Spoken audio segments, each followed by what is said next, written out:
Elon മസ്കിൻ്റെ Canadian പൗരത്വം നഷ്ടപ്പെടാനുള്ള ഒരു സാധ്യത തെളിഞ്ഞു വരുന്നുണ്ട്. അപ്പോൾ അത് നഷ്ടപ്പെടുമോ അതോ? അത് ഒരു പരാതിയുണ്ട്. അദ്ദേഹത്തിന് അമേരിക്കൻ പൗരത്വമുണ്ട്, കാനഡ പൗരത്വമുണ്ട്. കാരണം അമ്മ കാനഡയിൽ നിന്നുള്ള ആളാണ്. ഇലൺ മസ്ക് ജനിച്ചത് സൗത്ത് ആഫ്രിക്കയിലാണ്, ദക്ഷിണാഫ്രിക്ക. അമ്മ കാനഡക്കാരി ആയതുകൊണ്ട് കാനഡ പൗരത്വം ഇലൺ മസ്കിനുണ്ട്. പക്ഷെ ഇപ്പോൾ അമേരിക്ക കാനഡയ്ക്കെതിരെ താരിഫ് ഏർപ്പെടുത്തുകയൊക്കെ ചെയ്തില്ലേ? അപ്പോൾ പൊതുവെ കാനഡയ്ക്കെതിരെ വേറൊരു രാജ്യത്തിൻ്റെ പൗരനായി ഇലൺ മസ്ക് പ്രവർത്തിക്കുന്നു.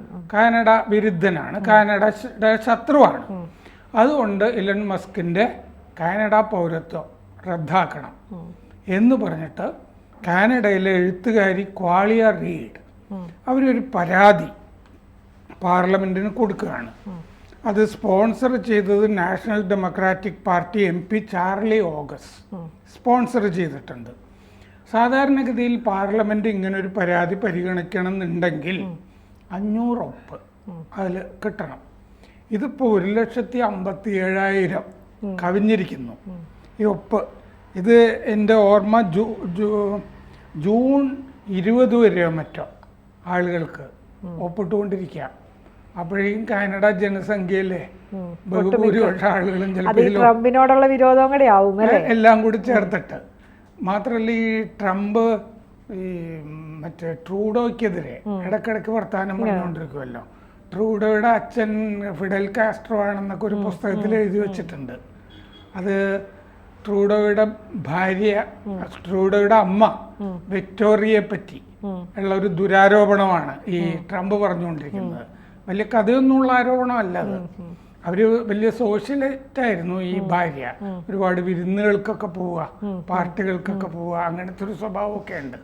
പക്ഷെ ട്രംപ് മറ്റേ ട്രൂഡോ ജനിച്ചു കഴിഞ്ഞിട്ടാണ് ഈ വിക്ടോറിയ കാസ്ട്രോയെ കണ്ടിട്ടുള്ളതെന്നാണ് നമ്മൾ ഹിസ്റ്ററി നോക്കുമ്പോൾ മനസ്സിലാകുന്നത്. രഹസ്യമായിട്ട് പോയിട്ടുണ്ടെങ്കിലേ ഉള്ളൂ. പക്ഷെ ചരിത്രം നോക്കിയിട്ട് അങ്ങനെയല്ല കാണുന്നത്. പക്ഷെ ഒരു കോഫി ടേബിൾ ബുക്കിൽ കഴിഞ്ഞ തെരഞ്ഞെടുപ്പ് പ്രചാരണ കാലത്ത് ഈ ട്രൂഡോയെ പറ്റി ആരോപണം എഴുതി വച്ചിട്ടുണ്ട് ട്രംപ്. അപ്പോൾ അതെല്ലാം കൂടി ചേർത്തിട്ട് ഇപ്പോൾ കാനഡയിൽ നിന്ന് തിരിച്ചു കിട്ടും എന്നുള്ള അവസ്ഥയാണ് ഉള്ളത്. അപ്പോൾ ട്രംപിൻ്റെ ഉപദേഷ്ടാവാണ് ഇലൺ മസ്ക്. ഇപ്പോൾ DOGE മറ്റേ ചെലവ് ചുരുക്കൽ പരിപാടിയുടെ ചീഫും ഒക്കെയാണ്. അപ്പോൾ കാനഡയുടെ പരമാധികാരത്തെ ചോദ്യം ചെയ്യുന്ന വിധത്തിലാണ് ഇലൺ മസ്ക് പെരുമാറുന്നത് എന്ന് പരാതിയിൽ പറഞ്ഞിട്ടുണ്ട്. കാനഡയുടെ സോവറിനിറ്റി അതിനെ ചോദ്യം ചെയ്യുന്ന കാരണം എന്താ? കാനഡ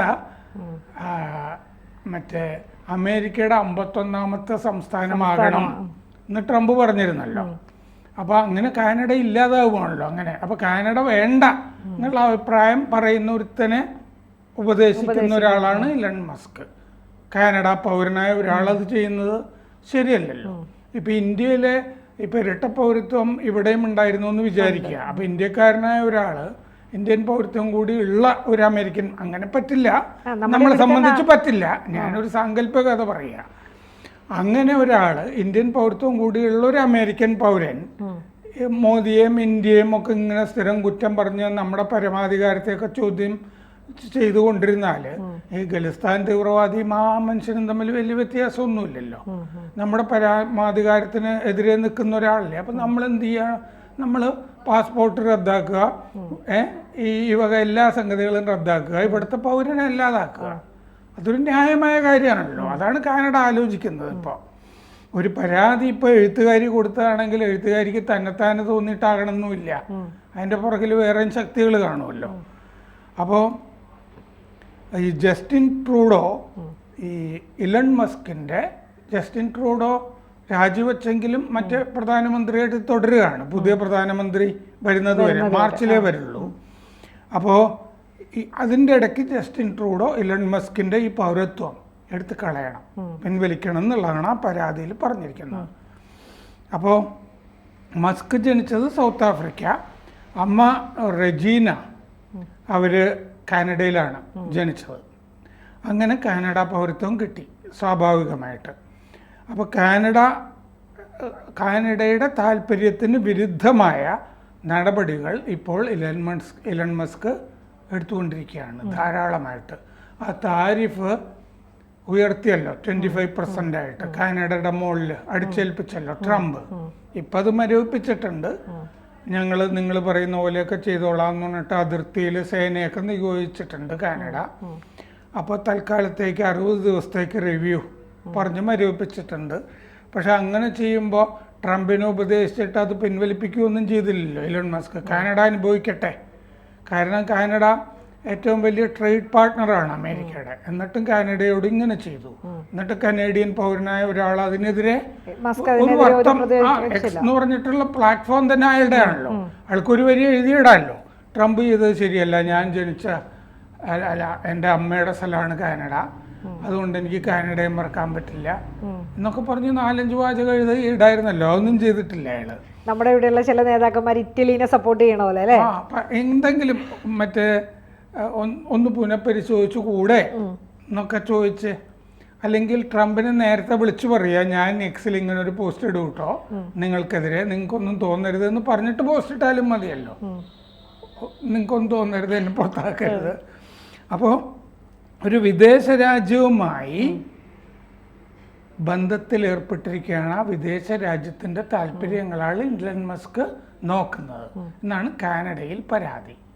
കനേഡിയൻ പൗരനായ ഒരാൾ വിദേശ രാജ്യത്തിൻ്റെ താല്പര്യങ്ങൾ, നമ്മുടെ ശത്രുരാജ്യമായിട്ട് കാണേണ്ട ഒരു രാജ്യവുമായിട്ട് അതിൻ്റെ താല്പര്യം സംരക്ഷിച്ച് നമ്മുടെ പരമാധികാരത്തിനെതിരായി പ്രവർത്തിക്കുന്നു. ഇതാണ് കാനഡയുടെ കാഴ്ചപ്പാട്. ഇതിൻ്റെ ഇടയ്ക്ക് ഈ കഴിഞ്ഞ ദിവസം കാനഡയുടെ ഹോക്കി ടീം അമേരിക്കയെ ഒരു മത്സരത്തിൽ തോൽപ്പിക്കുകയും ചെയ്തു. അപ്പോൾ ഫെബ്രുവരി 20-ാം തീയതി കഴിഞ്ഞ ദിവസം തോൽപ്പിച്ചു. അപ്പോൾ അതും ഒരു നാണക്കേടായി ഇതിൻ്റെ ഇടയ്ക്ക്. അപ്പോൾ കാനഡയെ അനക്സ് ചെയ്യാനായിട്ട് ശ്രമിക്കുന്നു അമേരിക്ക. കാനഡയെ സ്വന്തമാക്കാൻ ശ്രമിക്കുന്നു. ഗ്രീൻലാൻഡ്, മറ്റേ പാനമ, ഇതിലൊക്കെ അമേരിക്ക കയറി ഇടപെടുന്നുണ്ടല്ലോ. ഒരു കോളനി സ്വഭാവം കാണിക്കുന്നു അമേരിക്ക. അതുകൊണ്ടാണ് ഈ എലൺ മസ്കിനെ സൂക്ഷിക്കണം എന്ന് കാനഡ പറയുന്നത്. അപ്പോൾ കാനഡയിൽ നിരന്തരം ഇടപെടൽ നടത്തിക്കൊണ്ടിരിക്കുന്നു ട്രംപ്. അതിൻ്റെ കൂടെ എലൺ മസ്കും ഇടപെടുന്നു. ഇതാണ് പറയുന്നത്. അപ്പോൾ കൺസർവേറ്റീവ് നേതാവ് കാനഡയിലെ പിയറി പൊയ്ലിവെറ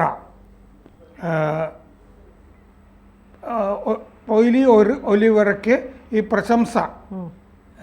എലൺ മസ്ക് കാനഡയിലെ കൺസർവേറ്റീവ് നേതാവ് പിയറി പൊയ്ലിവെറയെ പ്രശംസിക്കുകയുണ്ടായിരുന്നു.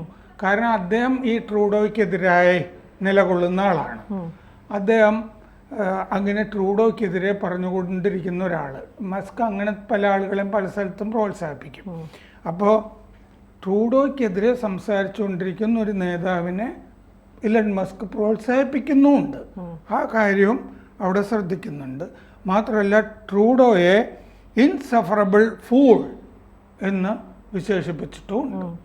ഇല്ലേ, ഒരിക്കലും സഹിക്കാൻ കഴിയാത്ത മണ്ടനാണ് ട്രൂഡോ എന്ന് പറയുകയും ചെയ്തിട്ടുണ്ട്.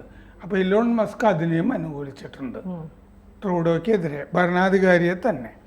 അപ്പോൾ പാർലമെൻ്ററി പെറ്റീഷൻ, ഇത്തരം പരാതികളുടെ നിയമം എന്താണെന്ന് വെച്ച് കഴിഞ്ഞാൽ ഇലക്ട്രോണിക് പെറ്റീഷൻ, അതായത് ഇമെയിൽ ചെയ്ത് കൊടുക്കുന്ന പരാതികളുണ്ടല്ലോ, അത്തരം പരാതികളിൽ 500 ഒപ്പുണ്ടാകണം പരാതി കൊടുക്കുമ്പോൾ. ഹൗസ് ഓഫ് കോമൺസിൽ അത് പ്രസൻറ്റ് ചെയ്യണമെന്നുണ്ടെങ്കിൽ, പ്രതിനിധി സഭയിൽ ഇത് അവതരിപ്പിക്കണമെന്നുണ്ടെങ്കിൽ ഇങ്ങനെ 500 ഒപ്പ് കിട്ടിയിരിക്കണം എന്നാണ് നിയമം.